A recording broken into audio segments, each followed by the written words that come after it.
I just looked at my analytics, and it's always wild to see which words hit hardest. Apparently, people are low-key obsessed with surveillance, sound effects, fear, paranoia, the whole spectrum. If you're new here, hey, I'm EllenThaGreat, your resident logophile. I make edutainment, education plus entertainment that's snappy, smart, and just unhinged enough to make words unforgettable. So here are the top 10 words that currently have y'all in a chokehold. Panopticon, a structure where everyone can be watched without knowing when. Why it's popular? Because deep down we all know Big Brother isn't fiction, it's just Wi-Fi with better marketing.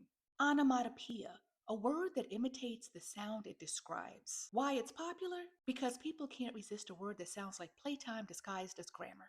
Athazagoraphobia, the fear of being forgotten. Why it's popular? Because nobody wants to be a footnote in someone else's story. Zeitgeist, the defining spirit or mood of a particular time. Why it's popular? Because people are both fascinated and freaked out by the idea that one word can sum up the mood of an entire era.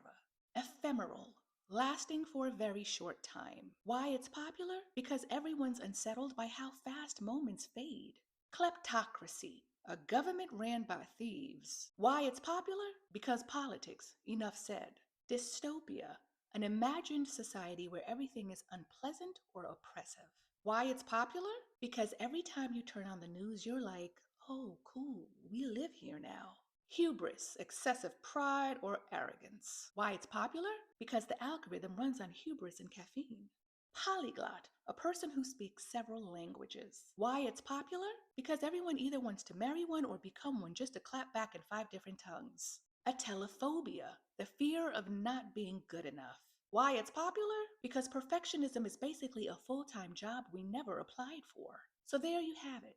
10 words, thousands of views, and enough unhinged energy to warrant a group discount on therapy. And if your vocabulary's still hungry, I've got hundreds more waiting for you across my page. Go feed your brain. You're welcome.